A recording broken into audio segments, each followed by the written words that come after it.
All right, you're welcome back, and this is your Election Command Center. We're still updating you on what's happening on the ground with regards to the NPP presidential elections that's taking place at the moment. Voting started about 3 hours ago, and of course, we've heard from the national chairman of the NPP, who says that he expects that by 2 p.m. voting would end, and by 4 p.m. or 5 p.m. we would all find out who emerges winner and represents the party come December 2024. And so, yes, we're here in the studios and want you to also join us with your concerns, your comments. The hashtag is Election Command Center. My name is Berla Moody, and I took over from Alfredo Kanse, who had a very interesting conversation earlier. We're taking you on the grounds. We've seen what's happening. At the moment, we do know that the Vice President has cast his vote already. And, of course, he voted at the national headquarters. And also, Mr. Kennedy Ejapon voted at the Pentecost Center in Asing Fosu. Is that going to be a showdown or not? I have my special guest in the studios this morning, former Attorney General and former High Commissioner to Canada, Justice Ayikwe Otu, joins us in the studio. Good morning, sir. I hope you're doing well. I'm doing good. Good to have you in the studios. And also, we have Professor Smart Sapon, who is here with us. And he had made a prediction earlier that, in fact, the Vice President could win by some 92%. We'll find out if really that could be the reflection. But good to have you in the studios as well, Professor. How are you doing? I'm fine. How are you too? I'm not bad, thank you very much. Looking forward to how your prediction will pan out today. Yes, well, mine was not a prediction. Mine was the chances that the Vice President could win. And he had the highest chance of winning, followed by Ken. So he had 92% chance of winning. It means that the chance of him winning is very high. That's high. As against 62% chance of Ken winning. So that was what I did. I did it right after the August 26th Exactly. election. Because I see here that you also had indicated that the former Trade Minister, Alan Chewante, also had a 46.6% chance. Absolutely. Now that he's out of the race, I'm quite interested to know what the dynamics are. But of course, Mr. Justice Ayikwe Otu as well, he had indicated that he would expect people to vote for Honorable Alan Kojo Tremantin. That was before he left the race. And so we'll get into that conversation shortly. But let's go over to Judo Poku Mensah, who'll be giving us some details as to what exactly the numbers are with regards to the delegates and who will be voting. Hi, Jude. Hello. How are you doing? Good to have you in the studios as well. We're soldiering on. It's the big day. Yes, we are. Absolutely. What are the numbers saying? Yes. So these are about some of the most important people you find in the country today. Very, very important in the scheme of things, the New Patriotic Party. So we've been trumpeting the numbers, saying over 200,000 people are voting today. But exactly what is the makeup of the people who are voting today? Where do they come from? Which sections of society are they drawn from to make up that 208,261 persons? So ministers and deputy ministers have 28 votes, patrons and council, and of course this is because you have some ministers and deputy ministers being MPs and being members of parliament essentially, so the numbers will be whittled down there. So some of them captured under MPs and DC. So ministers and deputy ministers who are solely in that capacity and have the voting rights, 28, that represents some 0.01%. Patrons and Council of Elders, these are the know it and be it all of the New Patriotic Party. Have gone through risen through the ranks and at the very top, headed by Hackman Osajiman, former Minister of State. Now there are about 30 of them. That they also have 0.01% of the share of the voting share. Foundation members. Founding member of the party, founding member of those who are who were there at the beginning when the party was formed, those who appended their signature to those incorporation documents, if you like, of the New Patriotic Party at the Electoral Commission in 1992, that very important day in that year. There are about 50 of them are still alive and voting, 0.02%. That's their share of the voting pie. National Council, one of the most important bodies, if not the most important body in the New Patriotic Party. All of the people who are just members devoid of these other colorations, there are about 61 of them, 0.03%. Regional officers, so your regional chairman, secretary, regional youth organizers, 272 of them across the 16 regions of Ghana. 272, there's some likelihood and resemblance to the parliamentary numbers, right? But just in parliament, there are 275. We'll have 276 soon, if that CI in parliament passes. So we have 272 regional officers, 0.13%. TESCON, Tertiary Students Confederacy, the tertiary institutional wing of the New Patriotic Party, they are contributing some 291 votes. That's some 0.14% of the voting pie. Overseas branches, NPP UK, NPP China, NPP UK and Ireland, NPP USA, where we're told that on block they decided that 2 of their votes are going to Vice President Dr. Bawumia. But entirely, each block in the overseas branch has 12 votes. So, number of them totaling 324. That's 0.16% of the voting pie. MPs, members of parliament, who are told about 90% say they are going to vote for Dr. Bawumia. We'll see how that pans out. But MPs, MMDCs, 398 of them, 0.19%. Constituency patrons, another very important segment, another important wing. There are about 1,000. So we are going into the realm of thousands now, 1,375 persons, 0.66%. Constituency Council of Elders, another 1,375. We have the constituency officers, your constituency chairman, your constituency secretary, vice chairman, and all sorts. 4,675. That's 2.24%. Electoral area coordinators, that's the cluster, when you amalgamate and cluster the polling stations, they are electoral area coordinators. That's about 6,272 of them, 3.01%. And you have the kingmakers extraordinaire, large and in charge. Those are the very roots, the grassroots properly so-called, polling station executives, 193,110. They form 92%. So, of course, they have the highest chunk of the voting pie. And if you are working the numbers, and I'm sure the strategists for the various candidates have done that, they know this. If you have insights into elections, this will be the key ground for you, trying to amass as many polling station executives as possible. They are the real delegates. They are the ones who have the numbers. They are the ones who demonstrate the strength in numbers. 193,110, forming 92.72%. Even if you're able to get half of these numbers, you're gone. So that gives us a total of 208,261. Yes. So some say it's about the most.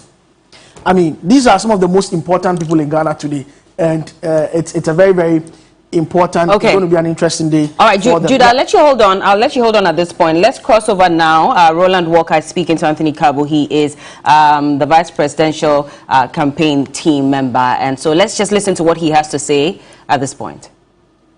Just tick the boxes, and you would see that the pulse, the spirit of the party was aligned for a very long time. You know, and there are certain things that excite the pulse of the party, and it will take very few people to be able to see that. And I think Bawumia saw that very early, and so he was right there, responded to the party, and worked hard for the party, and turned around seats that were not seats of the NPP back to the NPP for good. So the party was quite prepared to reward him for all that work. Irrespective of all the things that has been said, you would see that the groundswell of support for His Excellency was exceptional. The thing I noticed about the Bawumia campaign is he was not replying to the jabs, the controversies. People were playing to the gallery. You know, the general population does not affect the psyche and thinking of the NPP delegate. You must study the NPP delegate as a unit of political organization and understand how they think before you craft a message or you sell a product to them. I think that is important, and many of the candidates were actually thinking about the Ghanaian people, forgetting that you needed to convince your party foot soldiers, your decision makers, before they help you convince the Ghanaian people. And people did the opposite, and Bawumia stayed the course.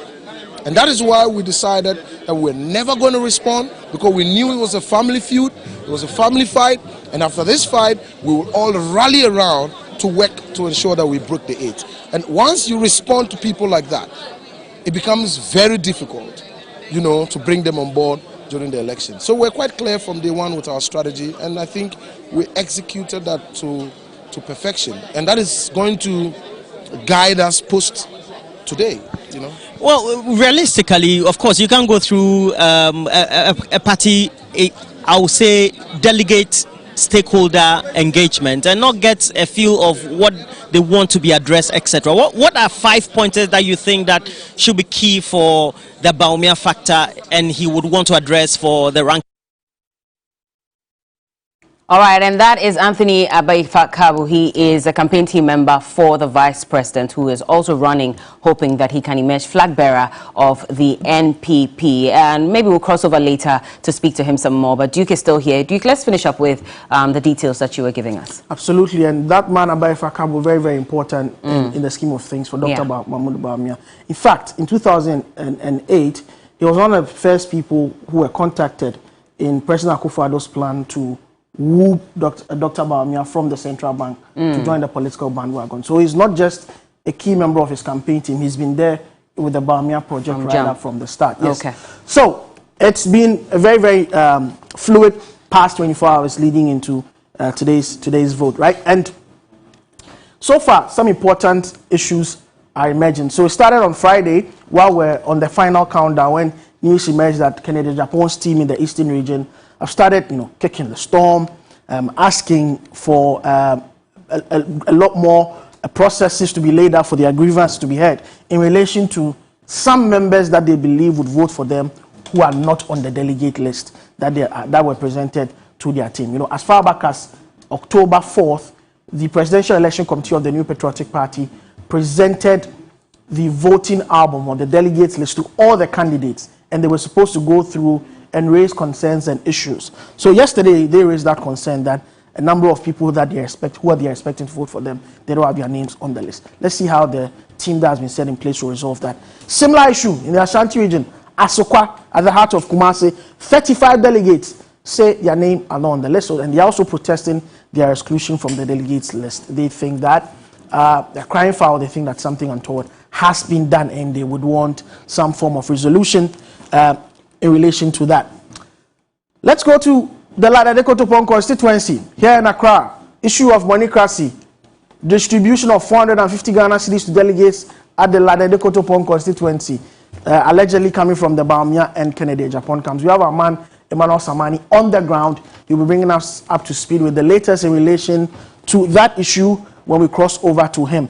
And another issue, delegates in the Western region, parts of the region, are refusing to vote. No transport fares, no vote. Yes, and they claim that some of their superiors are actually hoarding and camping monies that's meant to be given to them. So then again, the ugly issue of monocracy and vote buying and all of that rearing its ugly head in our politics once more. So two main issues emerging so far. Allegations of exclusion from the voters album, from the delegates list, a very, very important and critical issue when it comes. Because of course, if your name is not there, and the candidate is banking his hopes on you to get out that vote, it means he's lost the vote. And then secondly, the important issue of money.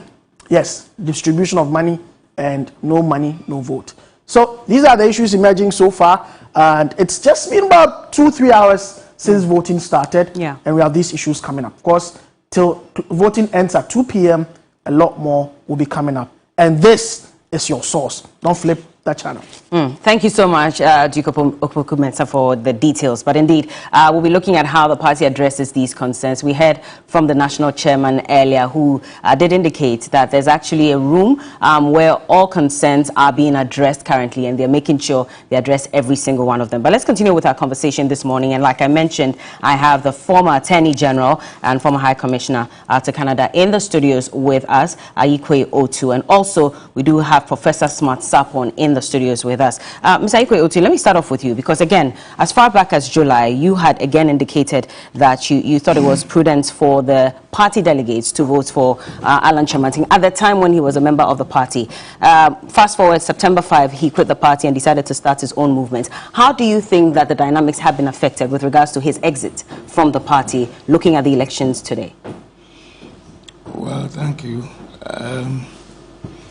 I do not know what the dynamics will be for primaries. Maybe overall in 2024. But as for the primaries, the delegates list is there. We have all seen it. If you are either a delegate or you are not a delegate, and those who are going to take a decision are the delegates. So if it's out and the people or the delegates are thinking of who to vote for now is the fact that it's out now will have no consequence on what we're going to see by the end of the day. Some of us thought that it was our surest bet in 2024. Others thought otherwise. So if you're a member of the party, you cannot, disrespect the wishes of the party. If this is what the party wants and it's Bawumia that they say they want, you cannot be swimming against the tide and hope that you get anywhere with whatever you are doing. When you say it's Bawumia they say they want, sorry to cut you in, are you talking about, of course, the concerns that the likes of Honorable Alan Kojo Chamating had raised about a strategy pointing to one person to make sure that he becomes the flag bearer? That is a sure concern. I mean, if you have an establishment candidate and everything is pointing to the fact that they are whipping everybody in line to make sure that, that particular individual wins, it becomes problematic. But as I said, if they do that and the broad masses, as your studio guy just said, the majority of the people are in the grassroots, the police station executives. And if they buy into it, such that in the August super delegates, they give him that high marks, and it's not likely to change, you just go along with the flow. I mean, as a party man, unless you want to resign. Alan Chamatin says he's resigned, he's running as an independent. Was that the right decision he made? Oh, well, that's his personal, decision that he has made. I mean, you were whipping delegates in line to see if they would vote for him, which is why I'm asking you that. Do you agree with that decision that he made? Do you think it was right? Well, he has taken the decision. He was the leader at the time. I mean, you are not saying that if somebody is an establishment candidate, the president and the powers that be don't know about it. They know that this is the one they want to go. But certain decisions are taken by individuals. Of course, I mean, once you join him in his attempt to become an independent candidate, it means you have left the party. And so if you want to be with the party, then you have to rethink your strategies. I mean, that's as far as I can go. So it's not surprising then that for a number of the people who were supporting him, the MPs and senior members of the party, who came out and said that, well, at this point, we're throwing our weight behind Dr. Bawumia. I mean, it's not surprising? No, not at all, except that they could say that, well, now they don't have a candidate, so they're going to take a decision. That's why some of us have kept quiet, that I don't have a candidate, so I'm looking at the dynamics on the ground and then finally take a decision. So you're undecided at the moment? But I am a party man. That is the important thing. So I cannot be seen as an independent. Okay. All right, let's cross over to the northern region, and my colleague Chris has been on standby for a while to update us on the situation. In fact, as at 9 a.m., he did mention that voting had started across all 6 constituencies in the northeast region. Hi, Chris. Good morning. Christopher Mwako, can you hear us? Good morning. I can hear you, Bella. All right, thank you for joining us. And so what's the latest update on the ground? Yes, so here in the Gambaga Naleku constituency, where some 917 delegates are expected to cast their votes, even though voting had started late, but the delegates are here in their numbers and going through the process. We are expecting that by 2 p.m., latest by 2 p.m., all the 917 delegates should have gone through the process because they have all gathered here at the voting center. Bella, talk about security. I must say that the security operatives here have put in place the necessary and adequate security to ensure that the elections goes on smoothly. 100 police officers have been deployed to this area. I've also seen some prison service personnel and the personnel from the Ghana National Fire Service. And a lot of supporters have also gathered here. All right.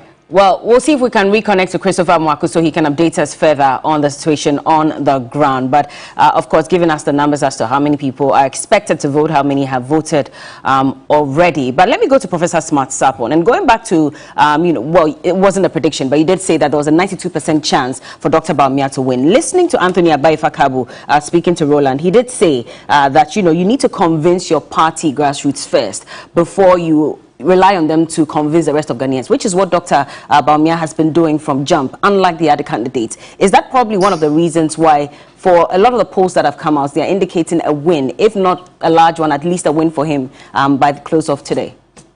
Well, so the entire process started some months ago. Shortlisted 10 gentlemen to 4. Whatever the situation became, we got 4 when Honorable Boache Jaku decided not to go ahead. So these 4 are through to the finals, and if you monitor the approach these 4 gentlemen used, you can clearly see two groups. Group 1 that did not get themselves so much involved in the campaign, and I'm speaking specifically about the Honorable Francis Adenimu and Dr. Efri Yakutu. Yes, they campaigned, but you realize it wasn't at the tempo of the other 2.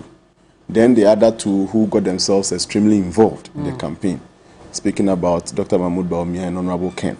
So today, it appears the chances of the first two in the group 1 are very limited, very small. Is it because they sort of knew to an extent that really this is a 2-man race and so they don't stand a chance? You see, or anybody who decides to go into a contest does some analysis. He would go to, he gets some sincere assessment of the situation.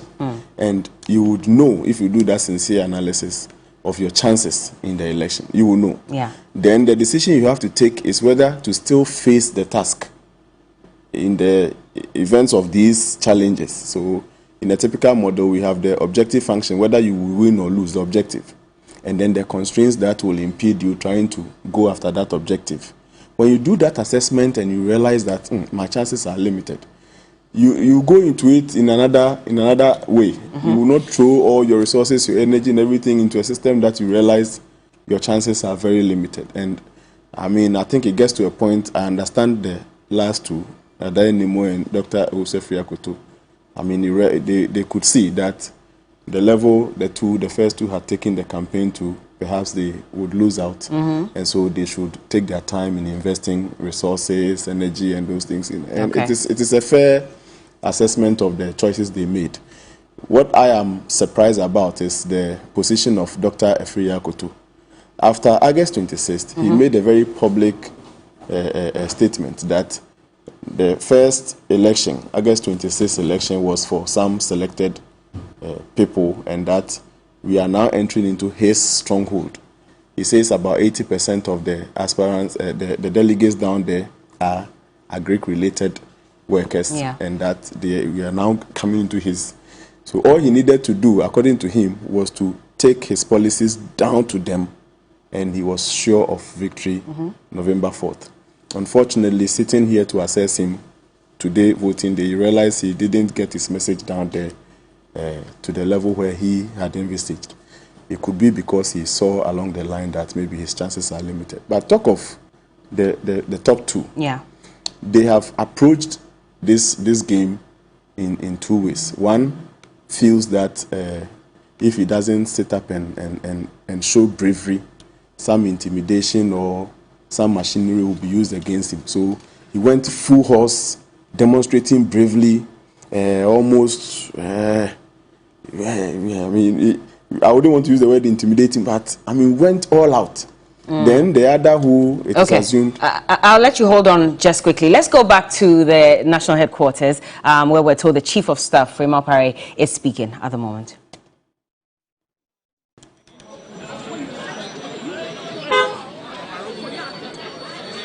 Quarters where the Chief of Staff is said to be addressing the media as well, and she should be speaking to Roland Walker at this point. Let's listen to what she has to say. Okay. I'm sure we'll cross over much later to give you those details. But let me go to Grace Ajiman. Okay, there she is. Let's listen. Yeah, I know the number. You ignore. Okay.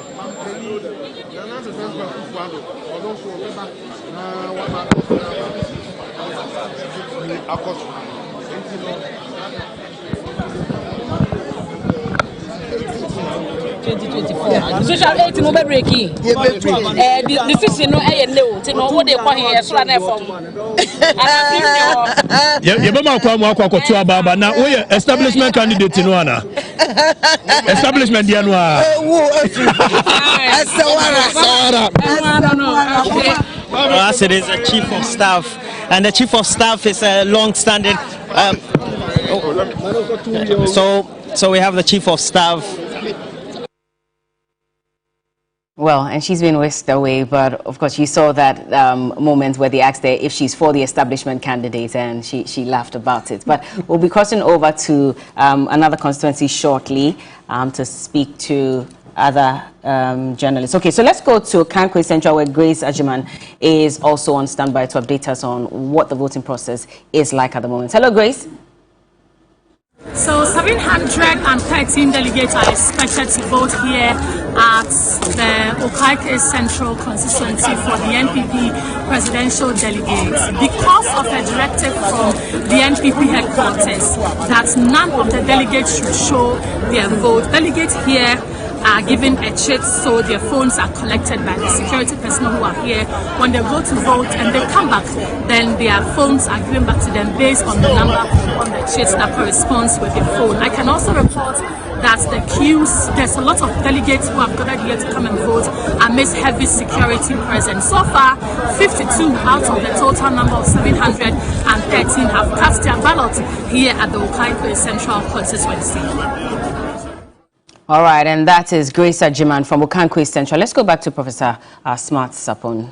You're making your statement earlier. Yes. So I was saying Ken went in a lot of energy, and he was lucky to have very die-hard supporters helping him almost in all constituencies. In fact, in my rounding up the field service that I did in respect of this election, I came across some coordinators that were outstanding. I mean, all of them did their best. But somebody like the former Member of Parliament for Gomua East, very outstanding, went across his jurisdiction to do a lot of hard work for Honorable Ken, along with other coordinators that helped him. So you can feel his campaign almost everywhere in the country. Then Dr. Mahmoud Bawumia as well took his time, himself and his team in a bus. You see them moving together. Every constituency felt the presence of these two gentlemen. All right. Kindly hold on for me. We're going back to the national headquarters where former national chairman of the NPP, Mr. Freddie Blay, is also speaking. The candidates and their supporters have been very happy with the development. So far, the process has been peaceful and good and keen. So I'm happy with it. And I've followed your politics through as a young reporter, from you being a member of parliament, being a chair for the party, etc. But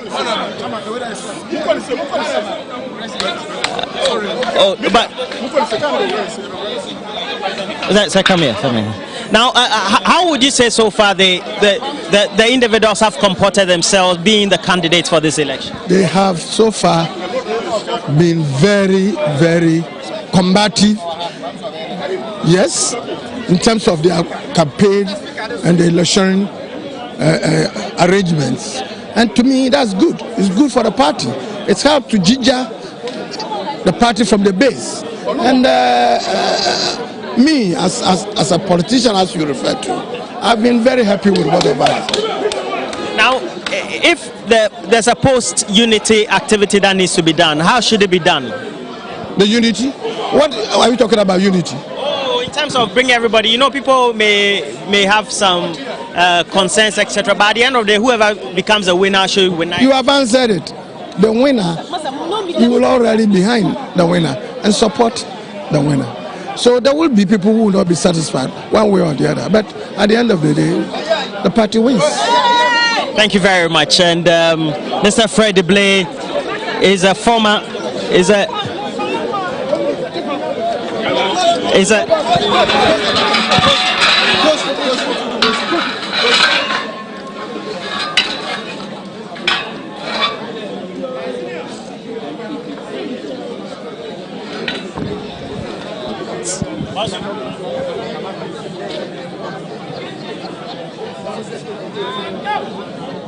Well, so the presidents of the Republic coming in to vote, and as it is, being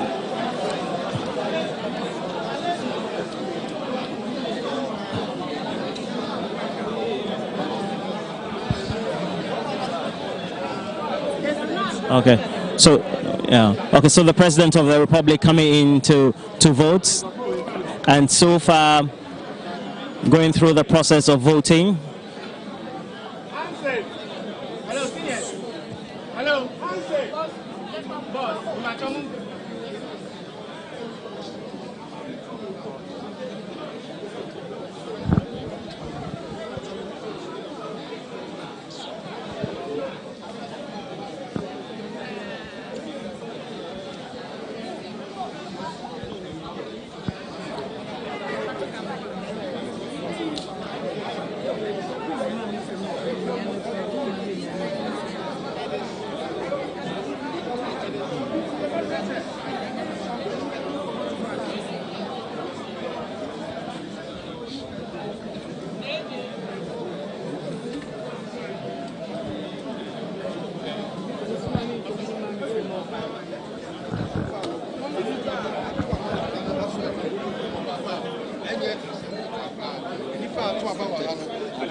What I can tell you. What's it like?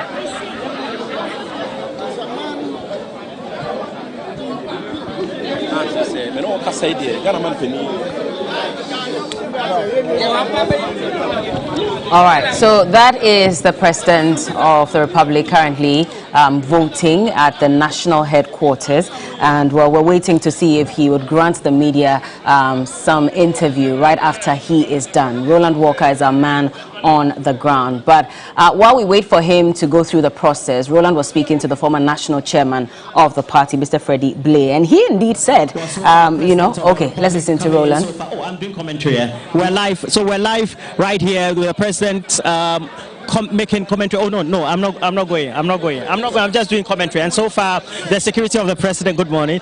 The security of the president so far making sure everything is done. Now, also the president of the Republic has finished casting his ballot. Yes, yeah.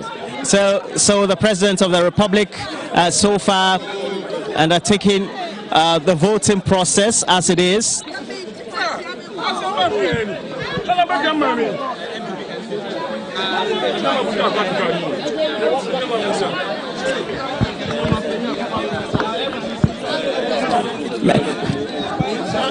Mr. President, what's your own views about the voting so far? Mr. President, what's your own views about the voting so far, sir? Mr. President, Your Excellency.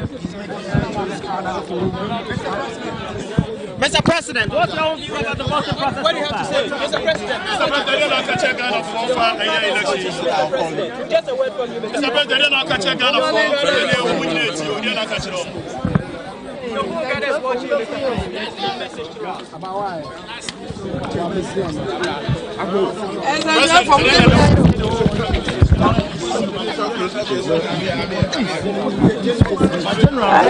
The outcome of the election is sure was from my NPP party today. That the people, the majority will speak. Any outcome will be okay for you, Mr. President? It has to be. I'm not the decider. Mr. President, it's the people who will decide. You want someone who would represent you well. What are your expectations? The one that the grassroots of our party want is the one who will win. But Mr. President, would you say you have managed the economy well? You want me to come and have this interview here today? Mr. President.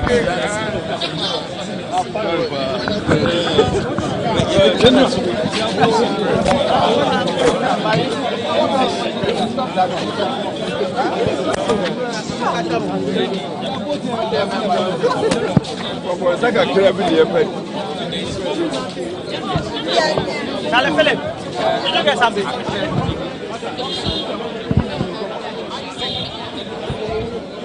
Did you guys voice? Because my mic was there.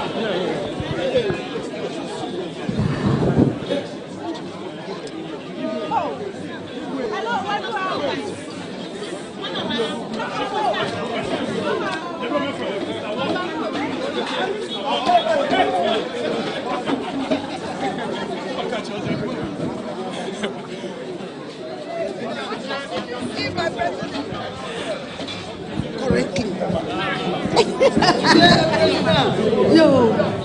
All right, and so that is the president, His Excellency Nana Addo Dankwa Akufo-Addo, swarmed by the media, of course, hoping to get a sound or two from him. He did speak earlier to the media where he says that really the majority will speak, and so it is who the grassroots choose that they will support. And rightly so. We're just having a conversation in the studio about the power that the grassroots wields in this national election and how they will decide who eventually becomes the flag bearer of the party. Speaking of which, Professor Sapon, let me just come to this, because the Vice President had indicated that in fact he's had a very close relationship with the grassroots as far back as 15 years ago. We'll come to that, but let's go back again to the national headquarters, forgive me, but the Chief of Staff is still speaking. The aids for the ruling NPP. I'm comfortable with everybody that NPP will break the 8, but I'm very sure that a candidate that I voted for will make it more sure. Who is that candidate? Candidate's name? The candidate, you will see him tonight. As a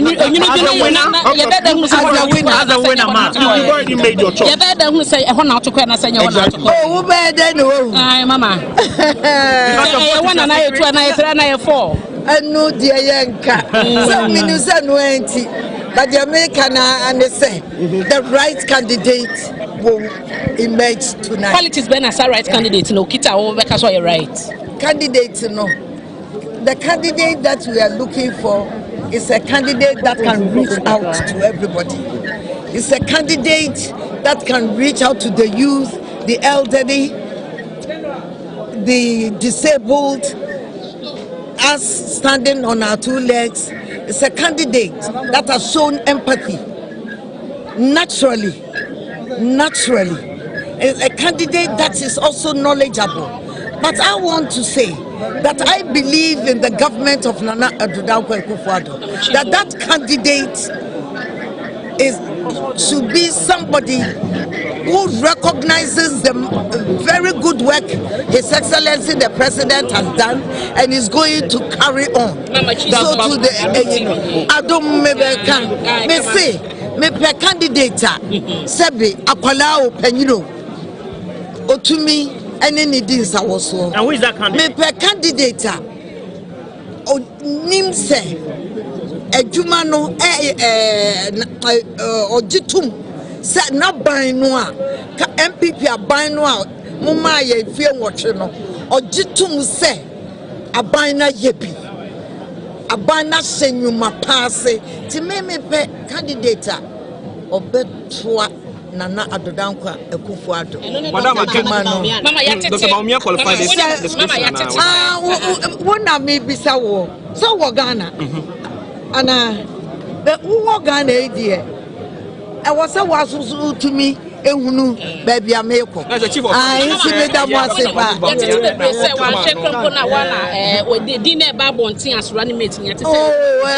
Mumbo obia dibia abebia mumontungu. Munche mayem pejano wo eyi. What it?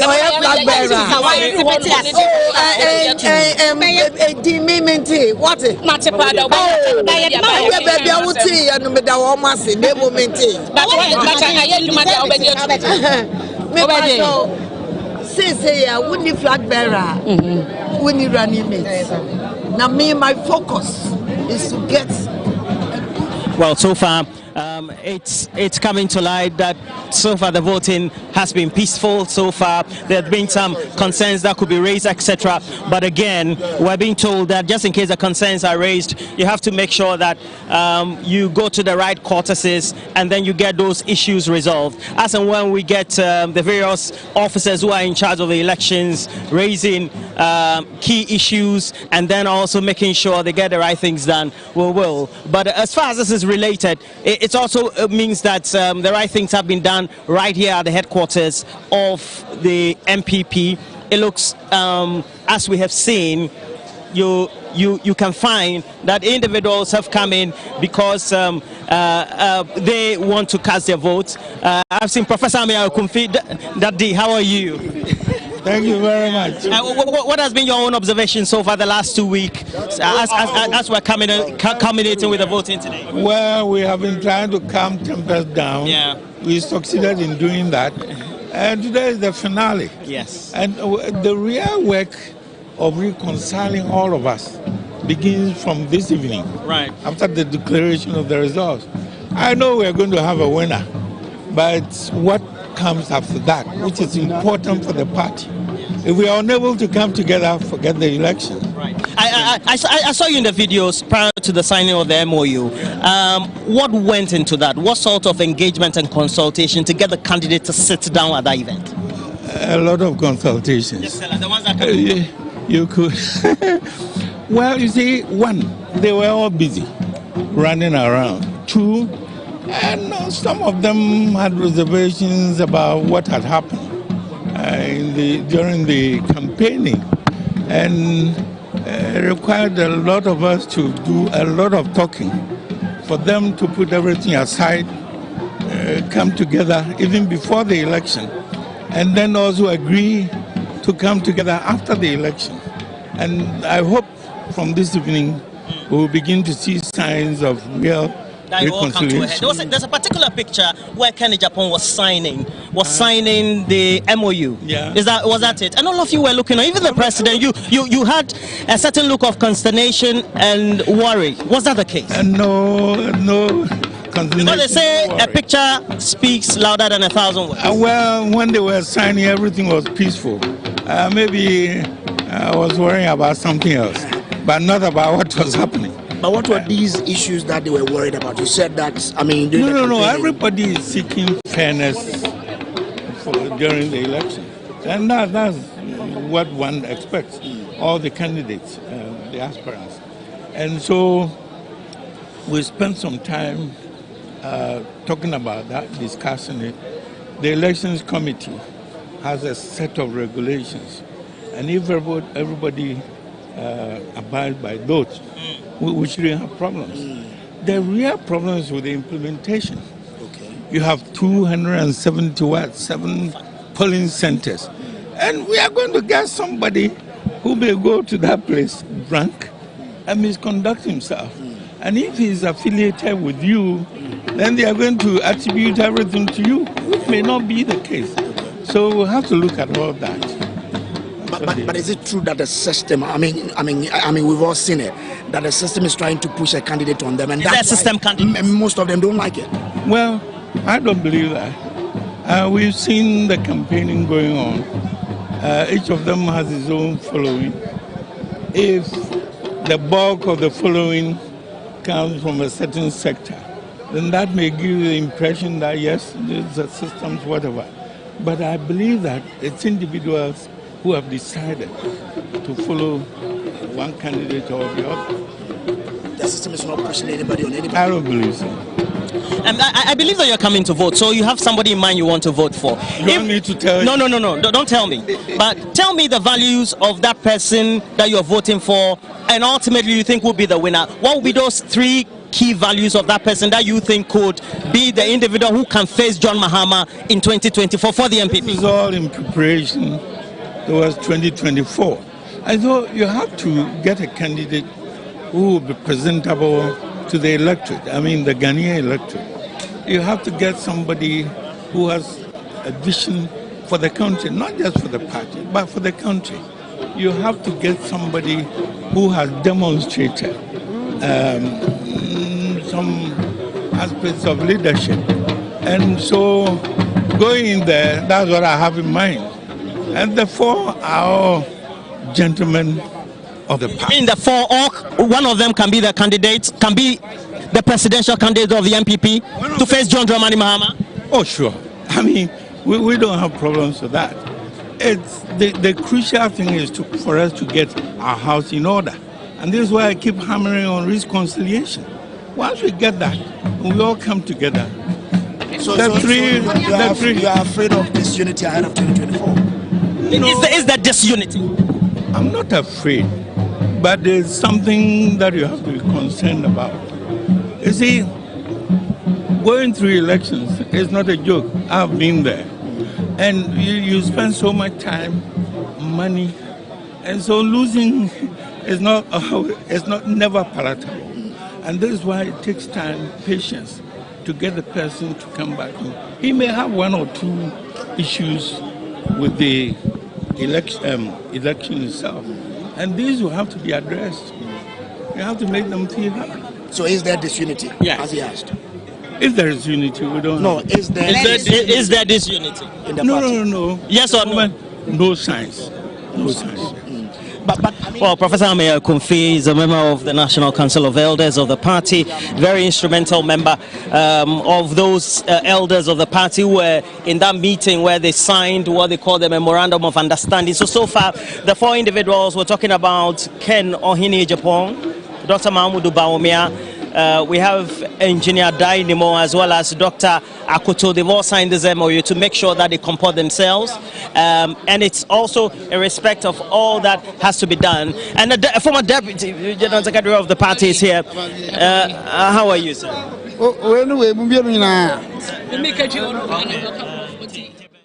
All right, and that's Roland having conversations on ground at the headquarters. And earlier you saw former Minister of Education under the former Kufuor government. And, of course, he was talking about the subtle fear of disunity and how that could also cripple the party as well. And he gave his qualities as to what exactly he's expecting from the person who emerged winner. Should be presentable to electorate, vision for the party, and also someone who has demonstrated some aspects of leadership. Who do you think he might be referring to and he may have voted for? Let's cross over now to Crosby Annan. He is in Okaikwe Central, and he's going to also give us some updates.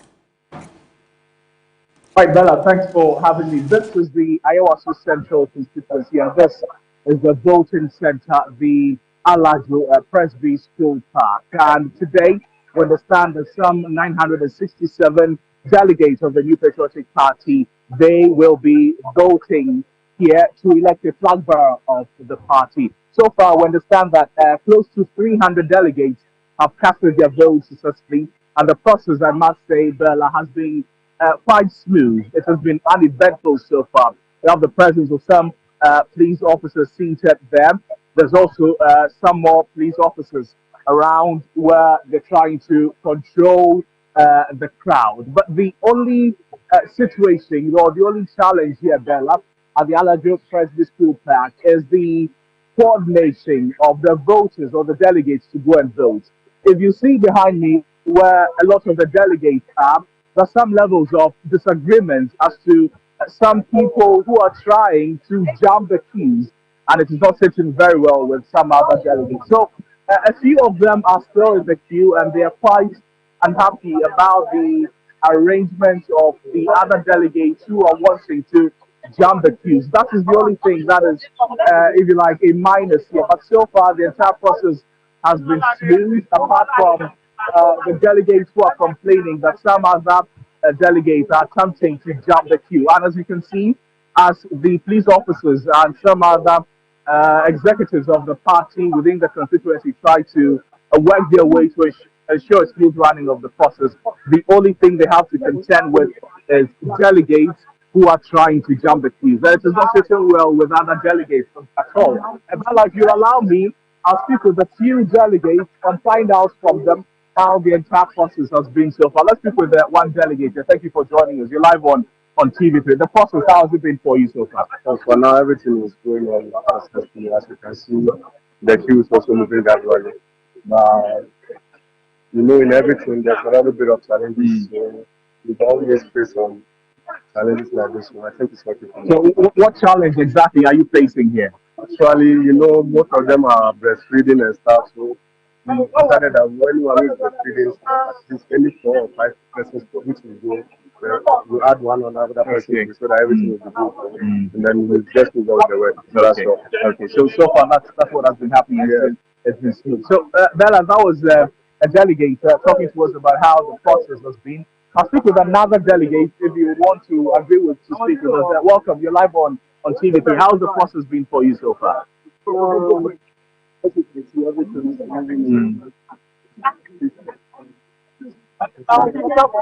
What time were you here, and how long have you spent in the queue? I've been here around Okay. It's almost, can you check it? It should be around 12. Almost 2 hours. Okay. All right. I'm waiting to see. Okay.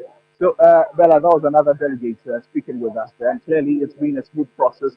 The only challenge, like I said, has been the arrangement to get the delegates to go and vote. Some disagreements as to people who want to jump the queues. And the police, at a point, seem to be having a tough time dealing with those who are at the back of the fence of the school where the voting is happening. But so far, it's been very smooth. We've spoken with the constituency chairman of the Iowa Central constituency, and also said that the process has been smooth. No untoward happenings so far. This is what is happening at the Iowa Central constituency there.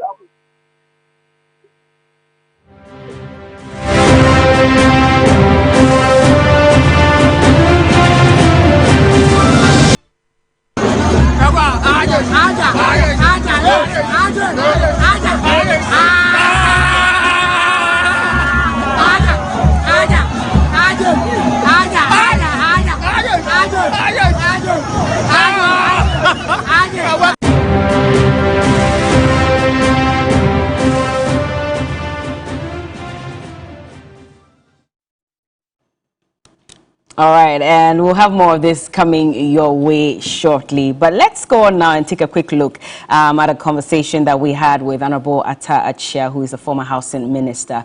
This is what he had to say. So far, I'm very impressed. I can't say for everybody, but in Abuakwa South, it's incident-free. And I'm tempted to say that there wouldn't be any problem. I found out from the agents of Honorable Kennedy Ohene Japan, they have confirmed that it's very smooth and there's no problem. And that gives me joy. And guess what? It is only Honorable Kennedy Ohene Japan who has agents. The rest of the candidates didn't post any agents. And I wonder why. You have shown so much support for Dr. Bawumia. At this point, do you still have the confidence that he will be winning? It's a foregone conclusion. We are more concerned about the margin of victory to let everybody know that the whole NPP is for him. So we're praying that he should secure 80% of the votes. And that will send signals to everybody that he's carrying the party along. What if things turn around at the end? How would you react to that? Well, if in the final analysis he's not the one, then everybody will have to support the one who's winning. But that is an impossible feat for any of the candidates to achieve. It is difficult to beat Dr. Bawumia. Absolutely. Thank you very much. Difficult to beat Dr. Bawumia. That's Honorable Samuel Atta Achia. He's the MP for Abuakwa South constituency in the Eastern region. My guests are still here with me. We'll delve into the matters very soon, but let's take a quick break. This is your Election Command Center, and NPP decides today.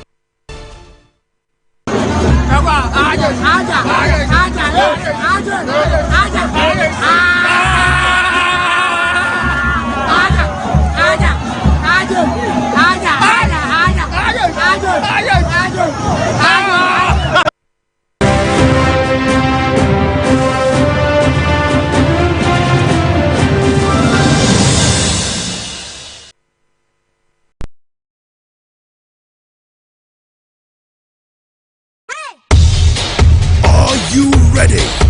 The biggest bonus ever! Promotion with cool prizes and many other bonus offers. Support 24/7. 1xBet gives you more. Use promo code to get your biggest bonus. This advertisement has been vetted and approved by the Gaming Commission of Ghana. Bet responsibly, not for persons below 18 years. Gambling can be addictive. Sister. Wow. We are Juma Raffle Coast. Raffle Coast. Wow! But you have man at on time. I want to yanka. Madam for be the TV. My ya so better best of better. Sir, Raffle Coast ya akrade for fra apa ejaman so. Akrade we pe e na wo akonya say, ube we need 3 times because the first 3 chances mo ya chane ma bi say phones TV no na me sure say wadan phone really no we hu Nansen Espresso Suzuki brand new shren na no so da so ne yi nipa baako e wo mo to ye ni ma o ne de ama no ye wi a ensa ye wa chedie chenchirenche pa e ye 3-bedroom apartment e wo adenta wo ye grand draw nim e ye worth $100,000 dial *365*224#. Now I send it into raffle cost dear. Stand a chance to win big. Are you ready? The biggest bonus ever! Promotion with cool prizes and many other bonus offers. Support 24/7. 1xBet gives you more. Use promo code to get your biggest bonus. This advertisement has been vetted and approved by the Gaming Commission of Ghana. Bet responsibly, not for persons below 18 years. Gambling can be addictive. When it comes to the world of sports, what does complete mean to you? When my team scores at the end of a 30-plus passing sequence, just like Pep Guardiola style. When someone beats the buzzer with a shot from the logo, like Steph Curry. Dominating opponents and punching my waist to a knockout like Africa's greatest boxer, Azuma Nelson. Running so fast that I can afford to celebrate midway through a 100-meter race and smash the world record like Usain Bolt. Hold up, what makes all of these sports complete is the screen. This is where you get access to all the extensive highlights, analysis, and insights. So do join us every Sunday at 6 p.m. live on 3FM 92.7 as we serve you the best sports buffet and most satisfying in the sports world. The 3 sports team will come together to review, preview, and analyze the latest in the sports world here on Sports Ultras. Are you ready to win solid cash every day with Cash Out?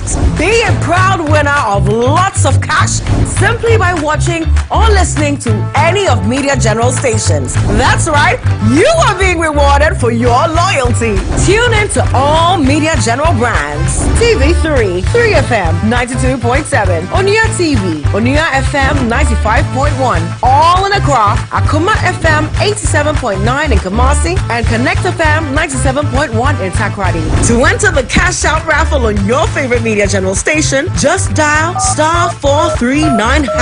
Follow the prompt and pick your favorite platform to enter. Voila! You are now eligible to become one of the 10 lucky winners of a cool cash prize. Remember, this is every day, all day on your favorite Media General station. Cash out and win big!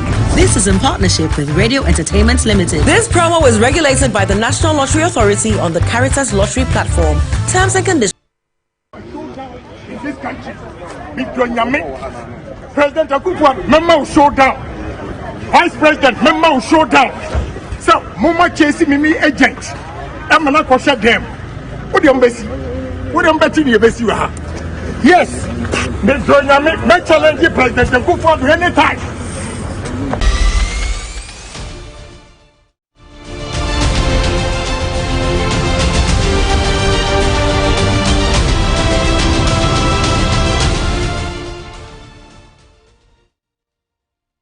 You're welcome back, and this is TV3, of course, your election command center, and we're live on TV3. We're also live on 3FM 92.7. We're streaming live on Facebook at TV3 Ghana, and so we're giving you options to join us and let us know what your thoughts are on the current national elections for the NPP, hashtag NPP decides. And well, earlier you saw that video that went viral during the Super Delegates Conference of Honorable Kennedy Ohene Ejapon, indicating that he was going to give them a showdown. If you look at his Twitter page this morning, he's tweeted that it is showtime. And so we're wondering if we're getting a showdown or not. But let's see how that pans out. In the studio, I still have with me former Attorney General Mr. Ayikwe Otu, and also Professor Smart Sapon as well is here with us. And we're having a conversation earlier about, the advantages of each candidate. In fact, we're talking about Dr. Bawumia and the fact that he indicated that he has been very close with the grassroots for the last 15 years, so he really understands them.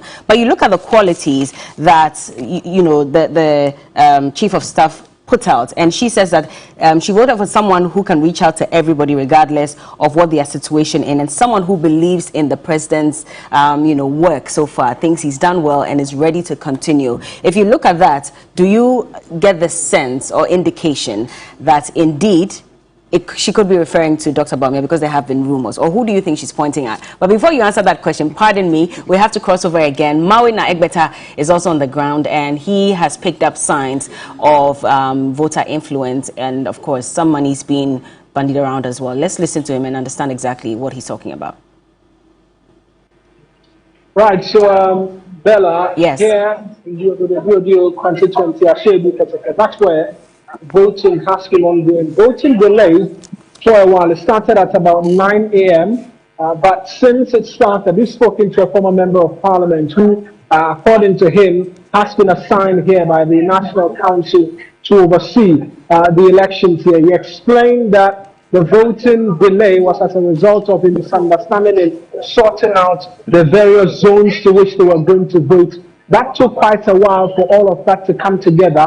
And so they were able to finally put all that together for voting to begin. The national chairman of the party, Stephen Ayensia and team, he's been here already this morning as part of his monitoring of the process so far, has been here along with the communications officer of the party, Richard Ahiada, as well. Just a short while ago, there was a bit of misunderstanding between two individuals as well. It has to do with from overhearing them, people were asking, what do you seek, and all of that, seeking to suggest that there was some misunderstanding in terms of getting access to some fund. We know that there's been allocation made by the party. It's been quite stated. Even yesterday, when some of the reps from the various parties, various aspirants were on the final countdown, they made it quite clear that they were going to make transportation available because that's the little that they can do. And so there's been a confusion with regards to that between some individuals. And if you come here, you find delegates in groups, small groups, and it's very, very clear the voter inducement. I've seen individuals in cars and the likes getting close to the vehicles and having conversations and the likes. You hear people in conversations asking, won't the money come and the likes. What is apparent, though, is that voter inducement is taking place here. From conversations and eavesdropping as well, we've gotten to know that some individuals also tried to take pictures of their ballot papers when they were done voting, and the security agencies quickly swooped in and stopped them as well. And so it's been peaceful so far, but what is apparent in all of this is that the influencers are seeking to play their hands in terms of the distribution of food. There are stickers associated with the food packs that are going to delegates. Some are waiting a while longer to be able to vote and the likes. All right. Thank you so much, Mawina Egbeta. He's in the Diodo constituency, and he'll give us more updates as we move along. But, Professor, sorry for that, but carry on with your contribution. Very well. So, it's been widely speculated that the Chief of Staff belongs to one of the camps. So, I mean, I wouldn't have asked where she voted for if I was the journalist. But Fairby, the thing that Madam spoke about in respect of those who see the good works of the government and are ready to continue, I think it should be key. That is how political party members speak. You know, the assumption is that you have bad side, but the work of the opposition, a serious opposition party, must go through heaven and earth to see your bad side and propagate that. Then your work as a key member of a party in government will be to trumpet the good part. Then we would weigh the good and the bad, and then we balance it out. If for the sake of competition, I see party people instead of, and it is academic, that you have to look for some gaps you are coming to fill. That is allowed. It doesn't have to, in your quest to identify the gaps, it doesn't have to turn into you preaching the negative side of your government, then you are not doing politics. So I think that is what Madam was referring to. Albeit the game is over. Today by 4 o'clock, we will know where it goes. It is lessons that must be learned. Okay. That going forward, they must look for the good side of their party. The bad side, they should leave it for the opposition and some of us to bring them out. It cannot be that a government will sit on a seat for 4 years or for 8 years and will not have any good side. But on a day of, when campaign begins next year, it's going to be a comparison of good versus bad, and then we draw the balance. Then in that case, the likes of Honorable Kennedy Ohinie-Agyapong, who's been trumpeting, the negative aspects of this government, and the likes of Mr. Francis Adainimo, who says that anybody who has been a member of this government should not be voted for by the delegates, because clearly they have also contributed to where we are today as a nation. You're saying that these two people, for example, should not have touched on the negative aspects of the current government? Yes, so if you have something negative about your home and you are going to say it, you must be mindful that there is some negative about other homes also. And so the way you put yours should not be an exclusive way of putting it. An elderly man told me one time, I was a union leader fighting for good service conditions for my people. And I wrote a very long letter to the government of the day and the Minister for Education. And the senior man, I usually show things I'm about to do too. Yeah. He told me, hey, Prof, this thing you have written is fine, but when you are saying something about your own stuff, you have to find a way of saying it. If not, you run down your own association down. So he amended some parts of it for me. And since then, I've taken a lot of lessons in respect of saying the negative side of your home. You don't say it as though your house is the most bad, the bad of all of the home. So you say it in a way. You call it critiquing. Okay. You say government has done A, B, C, and D, but the area of this, that is not going well. Government change. But when you say it's an entirely failed system, very soon we'll start January, and we'll see if you can turn around and come and tell us it is a past system. Yeah. When you should have left the opposition to tell the failures, and then maybe some critical analysts pointing to where government can change. I see. The people living in the water are the ones telling us that. And it is not politics. In politics, a party in government says more of its good side than the negative side. Ms. Aiko, so do you agree with this? That then, for example, the likes of Mr. Kennedy Ohinie-Agyapong, if you look at what Professor Mayor Kumfi indicated as the 3 core values of who he expects to win, one of them was that someone who has demonstrated some aspects of leadership. Do you then say that with the outburst of Mr. Kennedy Agyapong, for example, he has not demonstrated leadership? Well, I don't know whether that is what it means by leadership. But we are guided by our constitution, and it's an injunction, as he rightly pointed out, to criticize within and not to criticize outside. That once the party takes a decision, everybody is bound to go along with it.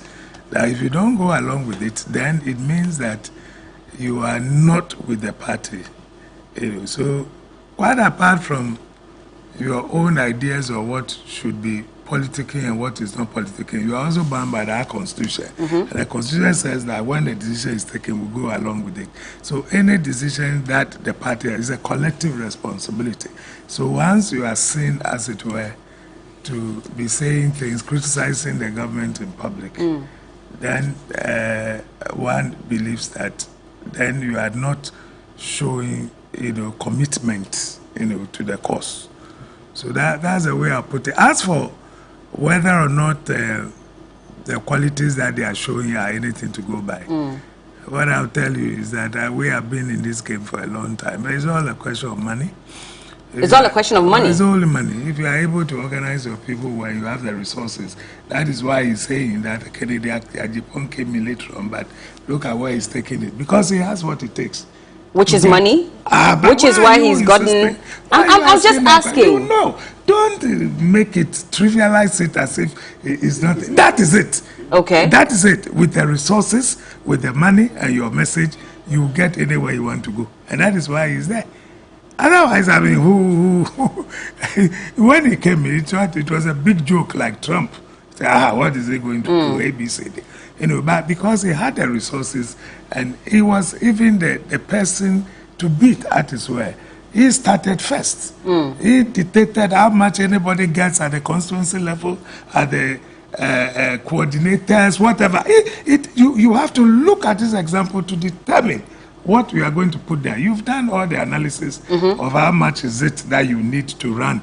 Like when I was coming, one of your sister stations was asking the question, when the dialysis department of Kolibu is shouting over, say, 4 million, and calculate the amount that is going there, And so it's all about money.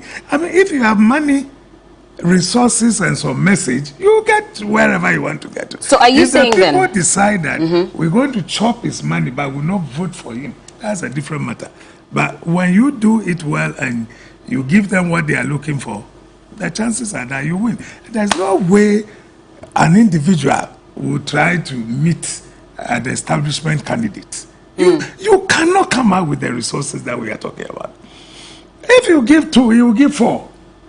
So that means that even if Dr. Bawumia should win today, it's not really about the fact that, first of all, he's an establishment candidate and so he has the support, but also because money has gone into it. But that is what makes him an establishment candidate, rather. Okay. It is that which makes him an establishment candidate.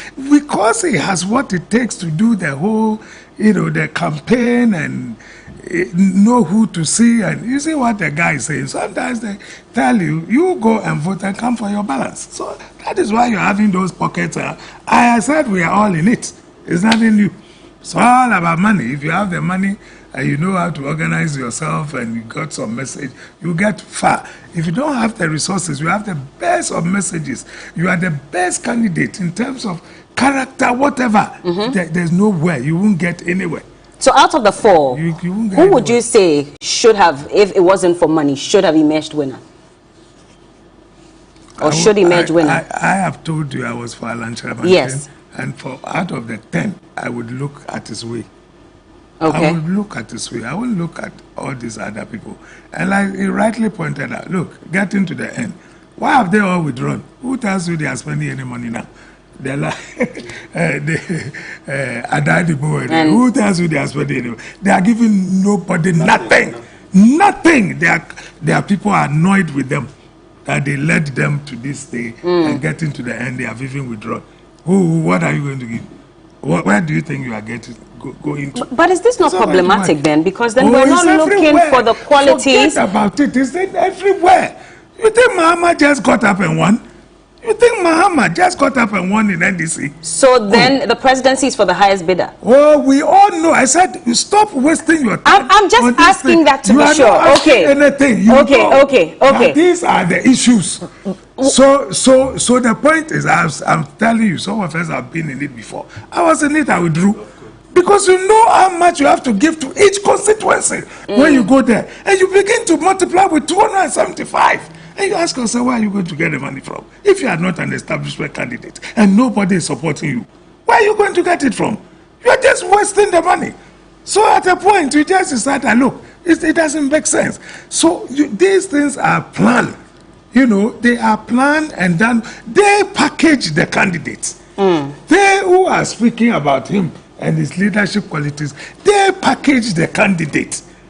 They package the candidate and they know what they are about.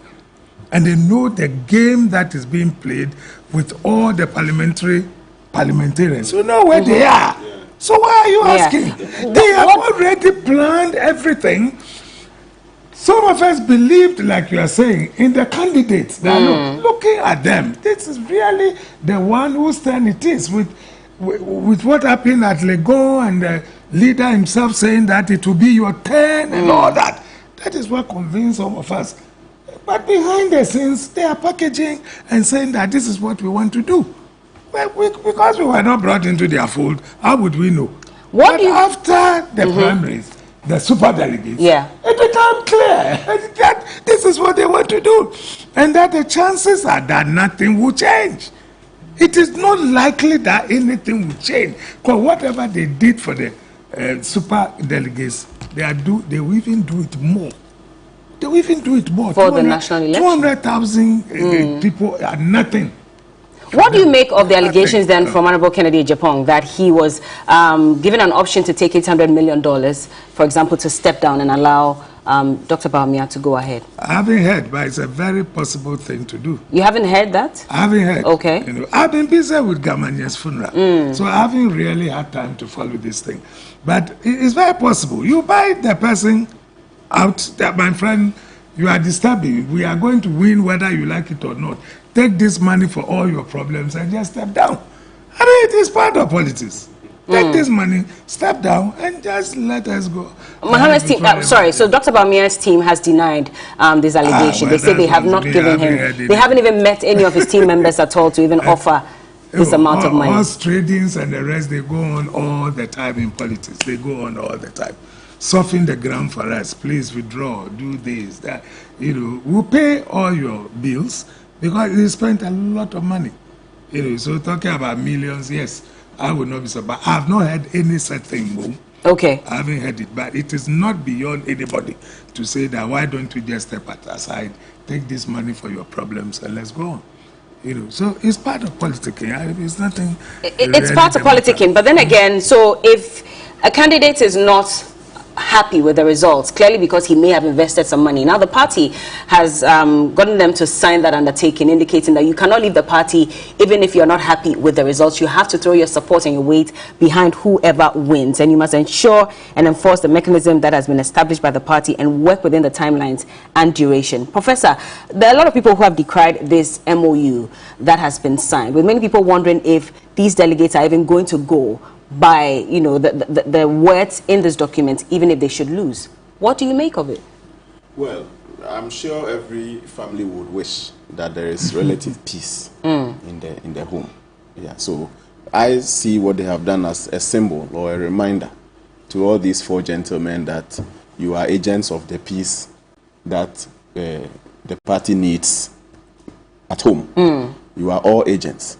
Anybody deciding to not go by what he has signed, I think a senior lawyer is here, maybe he can interpret that better, but I think that commits more of a moral offense than a legal offense, because you still have your right to change your mind, you still have your right to associate or dissociate and all those things, but more of a moral obligation, a moral commitment that you are undertaking to be part of the process, irrespective of the outcome. Up to today, I've heard very little complaints. So we assume that, yes, the process has not been 100%, but maybe close to 80% or 85% okay for them, for the four gentlemen. Any event that happens today must be treated in isolation. It shouldn't be used to discredit maybe the work of Professor Michael Quay and his team and all that they have done till today. And the process must be activated to have those isolated issues resolved. I don't think at this point where Professor Michael Quay and his team has done up to over 85% clean work as evident even in the face of these four gentlemen, an event happening today should be a basis for anybody discrediting the entire process. If you're a true party man, go through the process. I hear the chairman and some committee has been set to respond to those complaints. Go through it. Satisfied or not, weigh the effect of your dissatisfaction. If it is not going to materially change anything, why not? You can just forget about it and continue to be a member of the party. Join the team, do your best, the best that you can, to see whether your contribution can lead to a win for the NPP. But it should boil down to transparency and fairness, which is what the candidates have talked about. Yes, and so if you make me sign a document indicating that come what may, I still need to throw my support behind and I cannot come out and talk about it, and I realize that there have been issues of unfairness, I should have the right to speak up and make a decision on that. You are right, Bella. So that's why I was saying up to now, we are 85%, we have been made aware up to about 85% that the process has been transparent and fair up to today, election day. They met Professor Michael Quay and his team, blah, blah, blah. We've not heard any too bad comment about the transparency of the process up to today. Well, yes, but Kennedy's team member was here, his campaign chairman, and he did indicate that if at the end of the elections today, the results are declared and they pick up signals of lack of transparency, then they will come out and speak about it. Absolutely. So by 2 o'clock, or let's say 3 o'clock, voting centers would have ended voting. It will be broad daylight. Police is there to assist security. Their agents are there. I am not sure it is in the counting of the papers that there will be absence of transparency, because they are there to ensure that things are counted, the numbers are counted very well.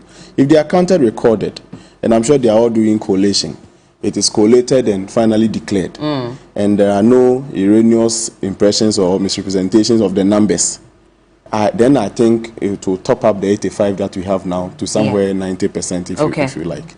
If you go through a process, a big process, a complex process like this, and you get up to maybe 90% correct, there are minor other things that may occur. If you're a true party person, you must submit yourself to the process, give your evidence, and welcome the verdict of the committee whatsoever. It doesn't have to be a basis for you to maybe leave the party or blah blah. That's why I'm sure they were made to sign those things. Not that they were going to be so much binded by it. Okay. Let me cross over now to William Evans Inkum in the Ashanti region, and he's also picking up signals that, in fact, delegates are refusing to vote because they have not received monies promised them. Hello, William, can you hear me? And similarly, I was talking. Well, I can hear you better. I can hear you better. Okay, so you are saying that some delegates have refused to vote because they've not received money? Well, absolutely, that's what they are telling us, and this is the Bremai MA school. Some of them are not happy. I mean, you can see from behind a couple of them who have spoken to me, and I'm pretty sure that with the course of time, we will roll out that particular standby, so our viewers will have the benefit of also, hearing their grievances as far as this particular polling station is concerned. So over here, we are talking about a total of 1,104 delegates who are supposed to cast their vote here. I understand that some 800 have done so. But let me give you a breakdown of who and who are supposed to vote at this particular polling station as far as the Swami constituency is concerned. So we have a total of 213 polling stations. And here we are talking about 1,065 polling station executives from 213 polling stations who are supposed to make up of the composition of the album. And of course, we also have 18 delegates from 18 electoral areas. For constituency executives, we're talking about 17. I mean, it's uniform across board. 17 constituency executives. Then, of course, we have one member of parliament in the person of the majority leader of parliament, who I'm told very soon will be here to cast his vote, Oseche Mensah Bonsu. This is his constituency. Then, of course, one MCE. So here is municipal chief executive. We also be here to vote. And we have two representatives from the student front or the student wing of the ruling New Patriotic Party. Two people are supposed to vote here. So you put all of them together, we are talking about 1,104 delegates. As I said, approximately 800 delegates have voted. We have two polling centers. One that I did not too long ago, the polling center A, I was told that about 400 people have voted. The polling center B, I was also told that about 420 people have voted. So we're talking about in excess of 800. Nonetheless, if we are to deduct 800 from 1,104, then I just want to believe that the remaining those aggrieved and saying that they have not received their money and that they are not voting. Because as you can see, I mean, nothing is happening here. I mean, nobody is going through the process. They are still waiting for the others to come and cast their votes, but nothing is happening. So I just want to believe that indeed they are just walking the talk. And they are standing there, they are angry. How many of them have refused to vote? And have they told you, by any chance, where this money is expected to come from, which quarter it is expected from? All right, so how many of them, maybe better you help me do a simple calculation. From the figure that I have received from the two, polling centers or stations, one is 400 approximately, that is what they told me. The other one is 420. So let's deduct 820 from 1,104. So the remaining are the number of people who haven't voted. I mean, as I am talking to you now. And then some of them that engage us are saying that, well, they were expecting some money from Kennedy on Japan. It's supposed to be the transportation fee, but that money hasn't arrived yet. The others who also claim that the money is in, but the coordinator who is supposed to share the money to them is not doing so. I see. Very interesting. And so that leaves us with about 284 of these delegates who have refused to vote because they are waiting for transportation fee, allegedly, from Honorable Kennedy Ohene Ejapong. I see. And so until that comes, they're not going to vote, and the voting lines are going to be closed, obviously. Have you been able to reach... Have you been able to reach any of the representatives of Honorable Kennedy Ohene Ejapong on ground to find out if really this is true and what they intend to do about this? Well, it is becoming very difficult to reach any to actually react to this particular allegation that, I mean, that these aggrieved delegates are making. Thank you so much, William. But William also spoke to some of these delegates. We have them on tape. Let's listen to what they had to say. Told us point blank that definitely there are something to be given to you as lawyer first. So where is Ken's own? And I know Ken. Ken will never let delegates come here without anything. Why are we not getting our lawyer fare? We are from far, all the way from Swami to this place. We are here to vote. We don't have problem with Bawumia, but where is Ken? Maybe Ken will get a lot of vote here, but we haven't received our lawyer fare. That's not good. So those are some delegates in the Suame constituency, and until they receive their lawyer fare, they will not make a showing. They, in fact, are there, but they will not vote. Speaking clearly to what Mr. Ikoto had said, that it's about money. Yeah, so we are back to back to that conversation, yes. But I am worried that if care is not taken, we will get to a point, and this is a very good indication that exercising your franchise, exercising the power given to you as a delegate to choose a leader, would get to the level where you don't feel like exercising that based on an expected inducement, in quotes. Yeah. I don't know whether they say lorry fare, so let's stick to the unexpected lorry fare.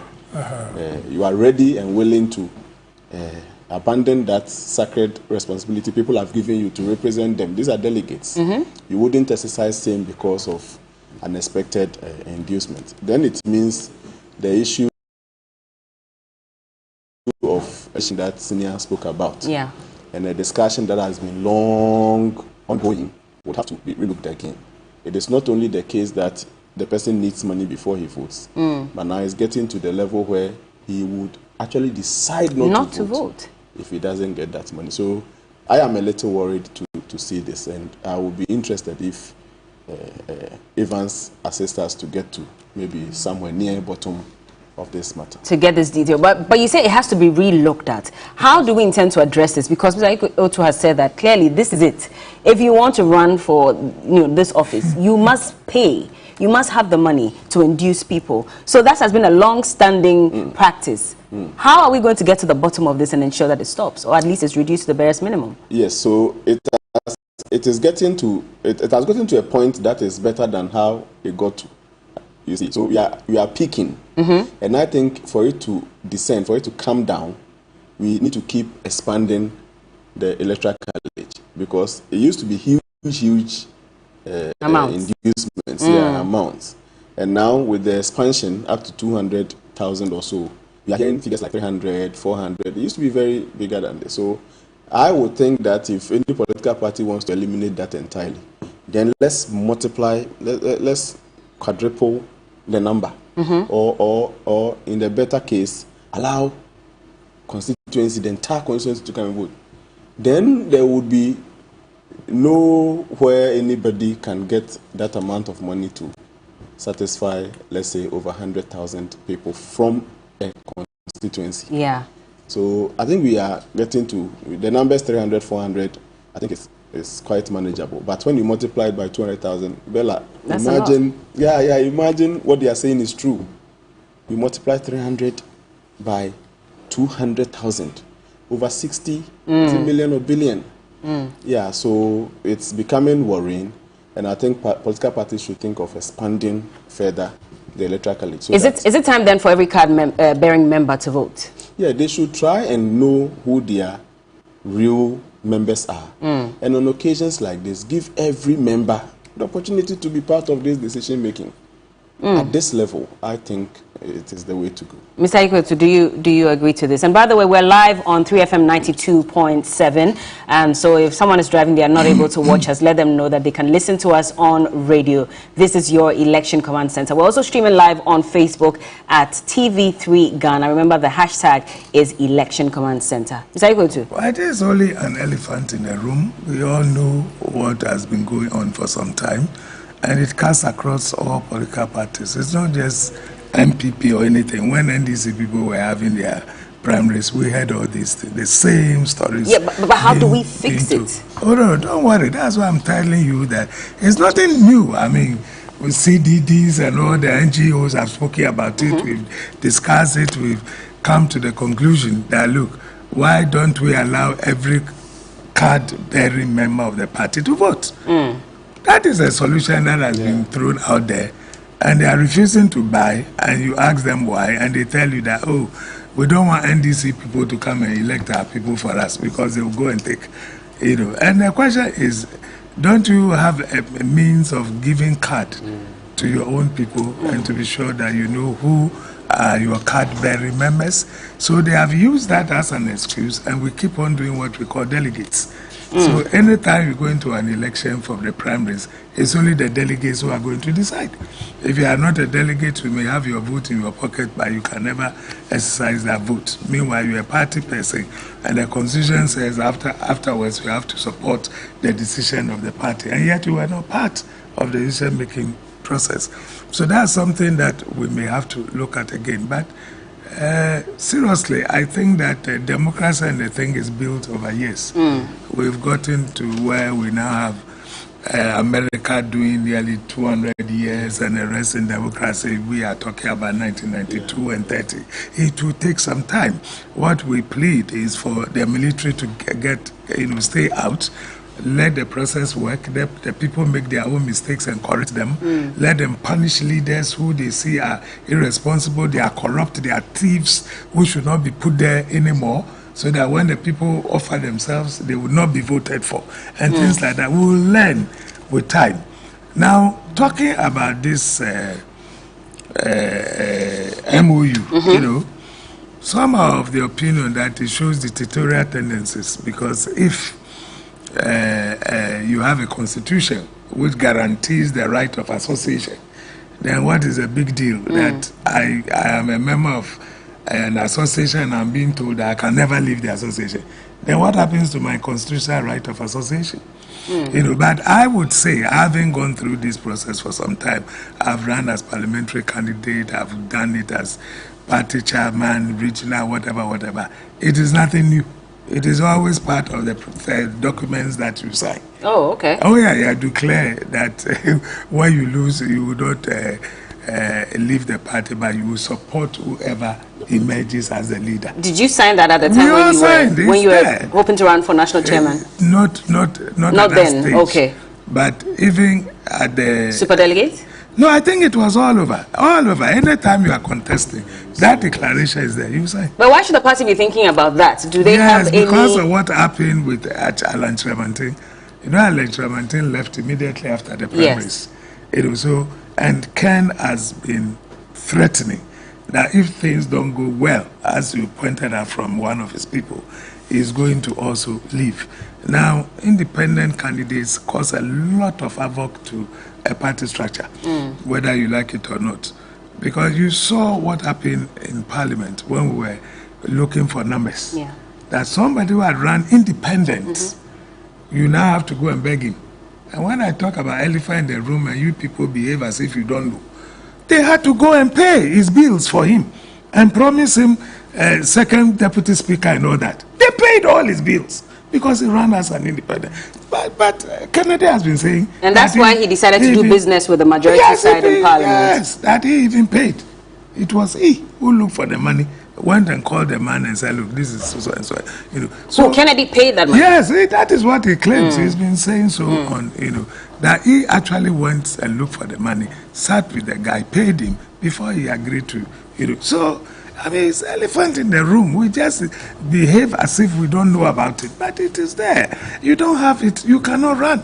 Like, look at what he's saying, 450 for each candidate, and that they are waiting. His has not come. Others, he said it is candidates one they are waiting for. Yeah, but that means that we don't have problem with so. So that means that they receive the monies from the others. Oh, my sister, and what I'm saying is that apart from what you give to them when you go and talk to them, this is what they call D-Day operation.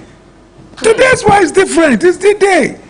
Oh, you don't pay, you think the person will vote. All that you have done, if you have visited him 3 times and given transportation 3 times, and today you fail to pay, he won't vote for you. Where are these delegates getting this money from? I'm not only talking about the NPP, because it's quite worrying. Aspirants, more like. Yeah. Where are they getting this money from? That is what I'm telling you. Because these are huge sums of money. Huge. Huge. We are all on the field and we know what is being paid. So we know what happens to super delegates. Wow. There's no way you can contest when you don't have these backers. And even Kennedy has been backed by a lot of businessmen. A lot of businessmen have come to his side because he says he's a businessman. And when he comes, he's going to make sure that businesses get up the taxations and the rest that they are complaining about now. He keeps assuring them that no problem, bring me. And they have really supported him. That is why he's able to match. You give 400, he will give at least 300. Which is not too bad. Oh, yes, that was why somebody was struggling at the national executive elections of the party. Individual is given, say, 300, and you, an establishment candidate, is giving 400. Then you are not serious. That means you need to top up, otherwise. So what's the political cost of this? He had to struggle, and he was able to win only by the block vote of Asante for him. But the man, his opponent won everywhere, and he won passive vote from Asante, and that was what saved the day for him. So these are realities, but I'm saying let us allow the democratic process to go on. As we move on, we learn our lessons and we know what to do. You remember there was an incident Primaries where somebody brought vehicles in Central Region also. Yeah. And the people refused to vote for him. At the end of the day, they told him to take his vehicles away. He brought vehicles to give to them. So that is the game. But as the democracy, grows and improves and people get to know that, look, for example, I mean, what are symbols for? You think they do these things elsewhere? Symbol. People will be extolling the qualities of the elephant. If you have the elephant, you get this. If you have a bear, you get this. There's butterfly. What is this? At the end of the day, is it not the individual that you want to vote for? What are the manifestos? What does it stand for? What is its message? And do they care? They are talking about what elephant can do for you. Somebody is talking about umbrella that everybody can go under. We're talking about Fafanto as well. Yes, but that he says it's a movement. Yes. So it is only now that is working it out. And what happened in Kumasi, it was the first, getting volunteers to come on board. So we don't know how it's going to turn out at the end of the day. I mean, but that's what is. But I'm saying that, seriously speaking, all these symbols that we talk about and extol their values and virtues, what are they going to do for the individual that we are voting for? What is the political cost of all of this? Because if, as an aspirant, I'm spending this much money and for some reason I win, I'm clearly not coming in there to solve the problems of the people who voted for me. First of all, I must make my money back. Yeah, but that's why I'm saying that these are elephants in the room that we have to discuss. We all know that the people, those who even pay, those who support you, is it not payback time? Are you not going to find jobs for them? And then you talk about national procurement and the rest. That is when you begin to have single source and the rest, because the person must be paid. So give him the job, let him go and do it. But this we can, seriously tackle, and if you take away the money aspects, then the corruption will come down. The payback would also come down. Yeah. I mean, all these mayors and chief executives of assemblies, where you've got to be endorsed by 2/3. Do you know what they go through to get the people to endorse them? Do you know what they do? But we all know it's a truth. You are the journalists. Instead of talking about it, you are the people who express surprise. But that's what we're discussing right now. No. That's what we're discussing right now. You are those who express surprise and let the person who is saying it even look as if he's coming from Mars. But these are the things that you should be talking about. But it is dangerous that people go for money. I remember calling somebody and saying that, why do you have to say it's better? Let me pay them. When I take my seat, you cannot come and ask me for anything. It was a trade. It was business. We did the business. We finished. So allow me to also do my own thing. So these are underlying. And if you go to CTTs and the IDEX and the rest, they have all the reports that they have been talking about all the time. Okay. And I'm telling you, we'll come and sit here 2024 and we'll be talking about the same things. Monies that get out the vote. They do it in America and the rest. Get out the vote. But is it with money or sending people to go and talk to the people to come out and support your candidate? But here, you've really got to go and give something to somebody. Otherwise, it will not come out. Because we ourselves created a more sinister problem. Somebody who is your friend, you talk to on your phone all the time. You get to office, the first thing you to do is to change your number. Yeah. When you change your number, the person is not able to reach you anymore. So he says, so there's a cocoa season. This is my cocoa season. Pay me or I will not also help you. Yeah. These are factual things that we all know are happening. Pay me now or I will not vote for you. And because you are desperate and you want his vote, you go and look for the money and give to the person. Immediately you come, you are trying to find out how best you can, resolve. And I mean, it's nothing new, we all know. Professor, I don't know if you want to touch on this. I saw you nodding. But again, I'm asking what the political cost would be. But that's the corruption. Yeah. So on your side, what do you think it is? Yeah, so generally, Bella, it is not easy for somebody at the base to get contact with the person at the top. So generally, whether you pay or you don't pay, you should be ready not to have access to these same gentlemen who are with you today, coming to you down there to campaign. It is not going to be the case when they get to the top. Usually you have to cross about 6 steps. If you want to meet the person one-on-one, you may have to cross about 6 steps. Sometimes it can be shortened based on who is leading you, or on the average, you need to cross those 6 steps. And so usually it is built around some key individuals, maybe your MP, your party chairman, your whoever. Those who have some proximity to the top are the ones around whom you should build your connection. If not, to think that, when they go, they will come back and attend to my needs and blah, blah, blah, and all the things they are promising. To think about that is going to be a disappointment if you are so sure about their return to you. And that is why sometimes people want to take what is in it for them now before you get to the top.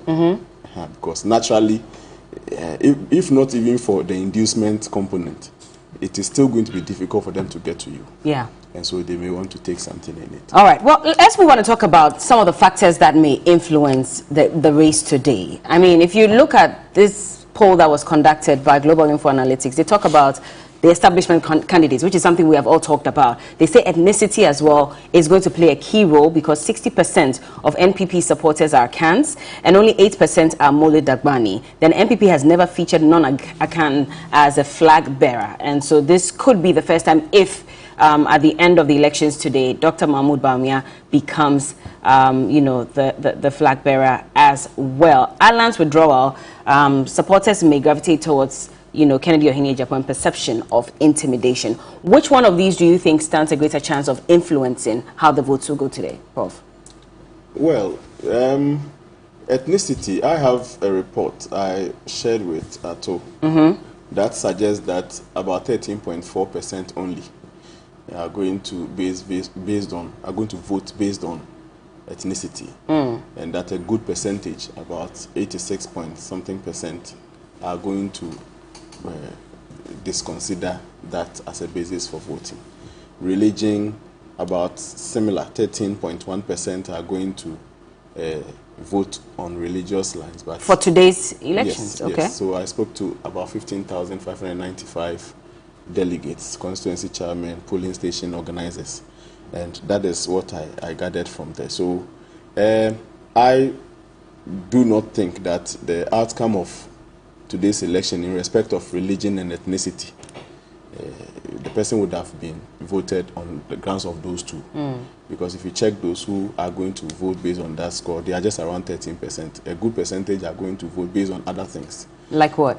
Like track record. Okay. In the same study, I got track record to constitute about 97% of what delegates are going to consider. 97%. So if you look at that, what it means is that I call them non-policy factors. Okay. Because these things don't put food on the table. These things don't depict the visions and aspirations of the person. But, I mean, in politics, they play some role. So in addition to the policies that they might have shared and people are going to decide based on them, I think one non-policy factor that is going to influence voter decision today would be the track record of those people. And if you look at track record, it appears that is also one of the reasons why the first two gentlemen are down. They largely don't have visible track record. You can say that somehow for Dr. Akoto Efriye. Maybe Adenimo is still down if you want to discuss the issue of track record. Dr. Akoto will come somewhere close. Because of planting for food and jobs, for example. Yes. Because we're told he designed and implemented that. But it's even track record in government. If you talk about track record in government, then Ken wouldn't have because he has not been in government before. Okay. I mean, so to say. We are talking about your relationship with the party. This is party level first. The relationship with the party and your ability to remind them of good occasions that you shared with them. And the reason why they should today return the courtesy to you and all those things. And it appears these two gentlemen at the top, Dr. Mahmoud Bawumia and Ken, have that. So I expect a good percentage, 95%, be based on this track record, in addition to the other policies they might have shared with them, other things they've told them, the promises, each constituency, 10 appointments, or youth to be employed, blah, blah, those visions they've shared with them aside, track record is going to play a very key role in decision-making today. Okay, but what about the issue of intimidation or perceived intimidation? Well, did that also make an appearance in your prediction? Bella, I have held a position that anything you call competition will come with some heckling, some intimidation, some this, some that. Some is psychological intimidation. Some will be physical intimidation, whatever. Go into 2024, NPP versus NDC, there's definitely going to be or likely going to be intimidation in some areas, especially strongholds of this. So in a certain stronghold, maybe of the NDC, the NPP people must be shaking small. You can't sit in your home and let somebody come and intimidate you. So there will be some, and when you reverse the thing to in some strongholds of the NPP. So the duty of competitors is to put up strategies that will remedy the likely constraints that may come, including intimidation. And so if you call anything competition, I am of the view that you should tolerate some level of intimidation.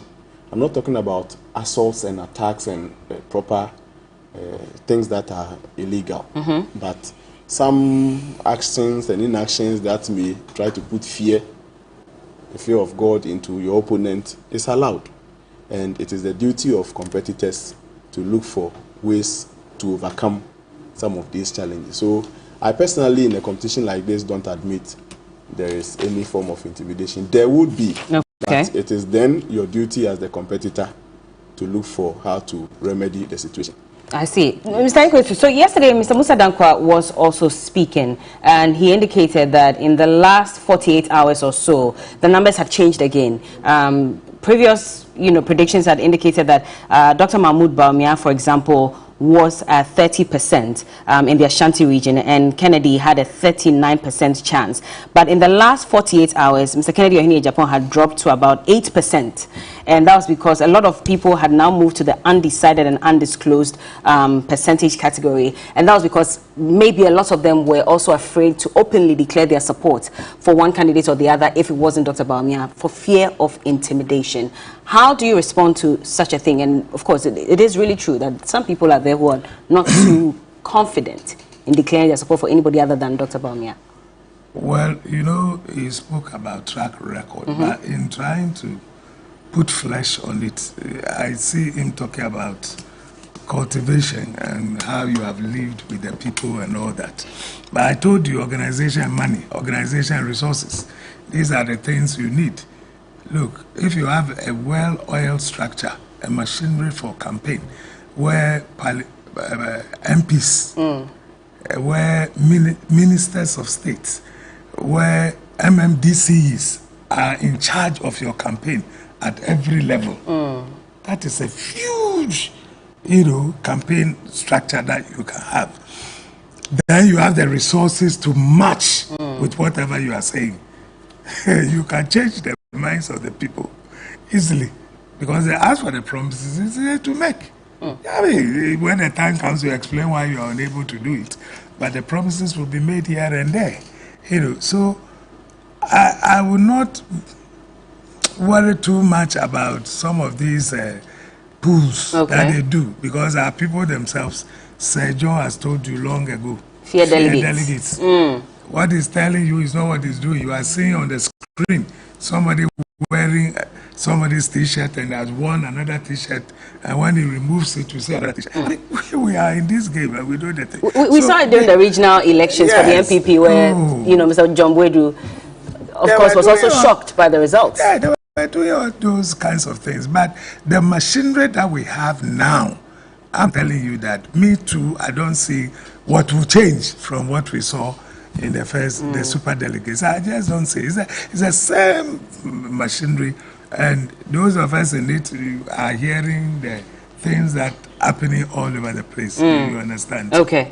So money, organization, and that's it. It will work. Some message, tell them something. All right. Well, let's cross over now to Ibrahim Abubakar, who's been visiting Aswa, Aswase and the Ejisu constituencies, and he's been speaking to some of the delegates. Let's hear what he has to say.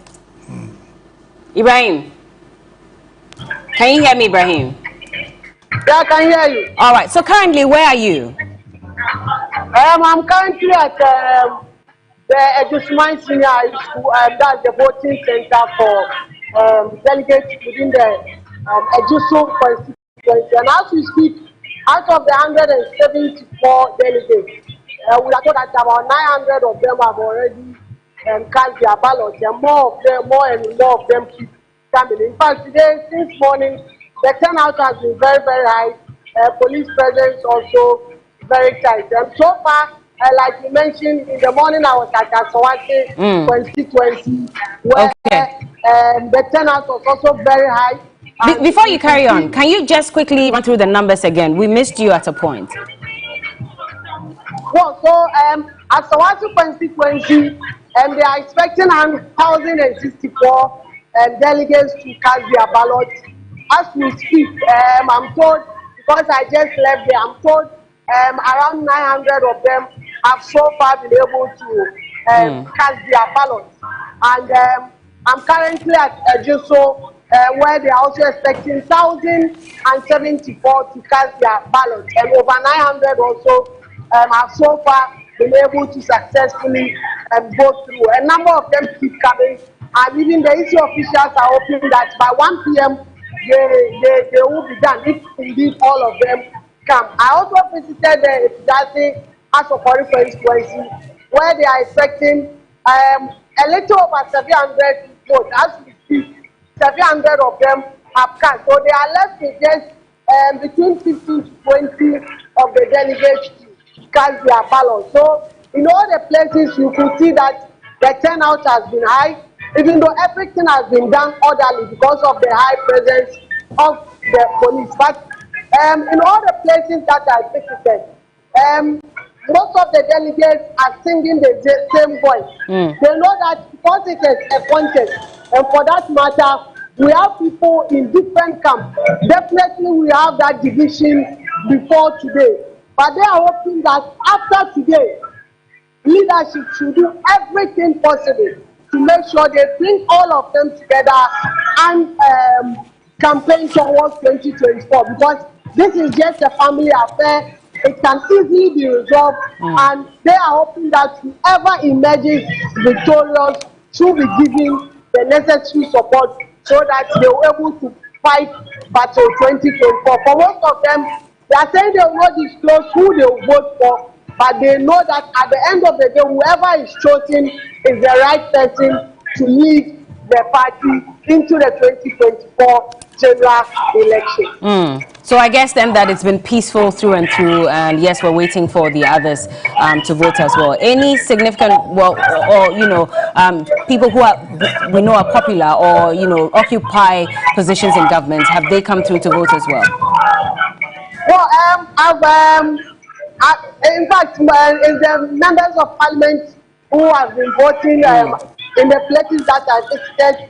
Just a while ago, the member of parliament for this, who is also the deputy finance minister, Dr. John Kuma, cast his ballot. And also, the member of parliament, Dr. Ayuefi, has also cast his ballot.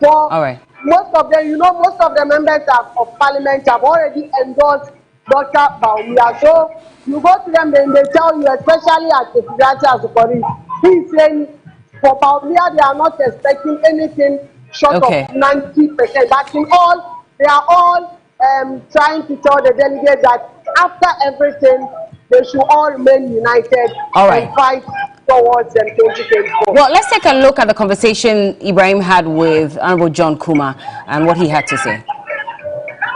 I'm very hopeful that the leadership of the party and the government will come together to resolve all the disagreements that we observed during the campaign. Of course, these things are normal when everybody is campaigning for power. So as long as we understand that we are one family, we will bridge the gaps and the bridges and then forge ahead. This is not the ultimate. This is just to pick a flag bearer who should get us the ultimate victory in 2024. So the necessary steps will be taken for unity. All right, so that is Honorable John Kuma. He is the Member of Parliament for Ejiso. But let's cross over now to Samani to give us some updates as well. Hello, Samani. Samani, can you hear me? You are muted at the moment, Samani. You'll need to unmute yourself so we can hear you on TV. Okay, well, maybe we'll cross over much later to have that conversation. But back to you. Yes. Let me address this issue of intimidation for you. You see, during the Super Delegates Conference, the problem that the other candidates, apart from Bawumia, had was that if you don't bring everybody to one place, then this intimidation can go on. And that is what led to somebody being beaten and nearly losing. And people defying all the rules not to take pictures of their ballots and the rest. They will go and take a ballot and show. And somebody will come and say, I'm the MC. I said, this is where I'm voting for. You know, because they were in their own backyards, in classrooms, and were doing their own thing. So what the other candidates were saying is that bring all of us to one spot where, you know, it will be difficult to intimidate anybody. So what is happening today? There's no intimidation. There's intimidation. We all gathered 1,001 people at one constituency. What are you going to do? There's no intimidation. You see? So that was where the intimidation was most feared, that it will happen. And it did.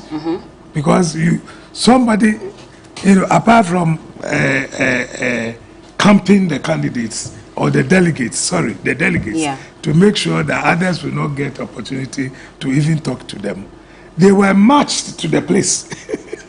You know, so you keep them. The thing has started around 7, no problem. They're around 10 o'clock. You see them come, very docile people, coming to cast their vote and to go away.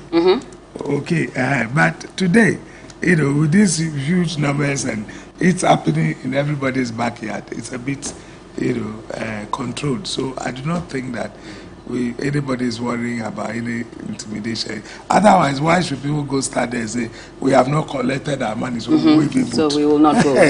That's all. Well, Samani is joining us at this point to also bring some updates. Hello, Samani. Samani, can you hear me? Hello, Samani. Can you hear me? Okay. Well, I'm not sure. Currently there at the constituency here at Zenith College, where some of the delegates are pretty upset about their TNTs. They say that the individual responsible for, allocating their funds for them, this person has reduced the monies from some 50 cities to 30 cities. And so they're asking, where is the rest of the money? And they are quite agitated. Let's just briefly engage with one of the delegates. No money, no vote. This boy is saying that. So, boss, no money, no vote. But where is the money in the first place? So the politicians, they have told us a lot. When they get the power, 8 years before they will come back to us. Then you can vote from here. Then you can vote. Now, you have the money from there. When you win, go and talk to your president. But you are complaining that they have not given him the money. They also say that they refused the money. What is the case? The case is that the executive in Nadadekotoko, some of them are following Baumia, some of them are following Kennedy at the phone. But the money has been given to them, to give to the delegates. So the money is with the executive. So Kennedy at the phone should come out and arrest the executive and hand them, where is the money for the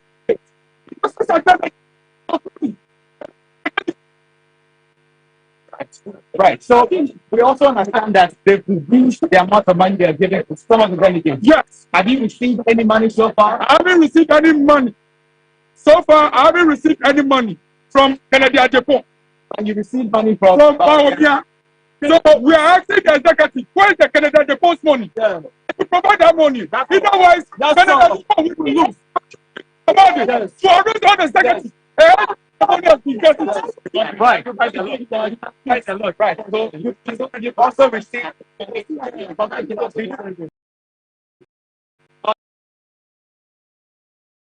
May I give you how much?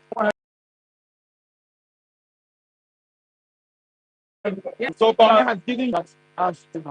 Okay.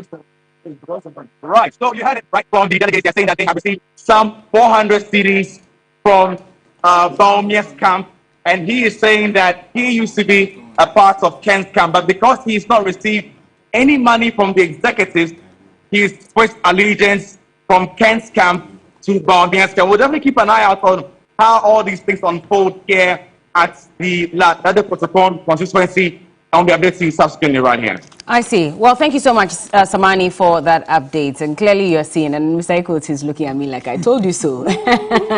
But yes, they are openly declaring that if they don't receive the money, they are not going to vote, or they'll switch camps to whoever has given them the money. I don't know if that's even more worrying than not wanting to vote at all. And we're hoping that Honorable Kennedy Ohinie Japan's team would come out and respond to some of these allegations as well. But let's cross over again to Grace Ajiman, and she's in Okankwe Central. Grace, what's the latest update? Grace, you're muted, so you would have to unmute yourself. We cannot hear you. Okay, if you can unmute yourself, Grace, we'll be grateful. We cannot hear you. I can see your lips moving. Okay, carry on. Now? Yes, I can. Carry on. Grace, I can hear you. Carry on. Hello, Grace? All right. Well, we'll take a quick break at this point. We'll come back and continue the conversation. This is your Election Command Center, and it's all about NPP deciding who becomes their flag bearer. We're here till it's all said and done, so please don't go anywhere. We're live on, of course, TV3 and also on radio 3FM 92.7. We're streaming live on Facebook at TV3 Ghana. Stay with us. We'll be right back.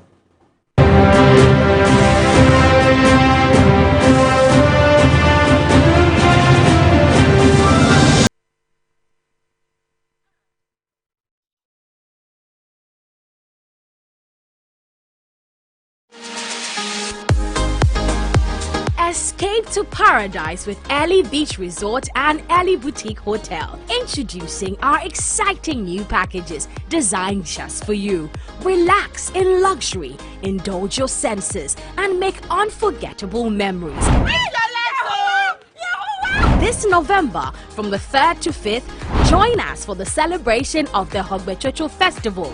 We serve you traditional live cooking and grills, assorted cocktails and smoothies, children package and playing ground, Early Beach Nightclub. Our guests are loving it. This is an experience worth every penny. We offer live cooking buffet on every Sunday at 12:30 to 3:30 p.m. Nightclub with a seasoned DJ on the last Friday of every month.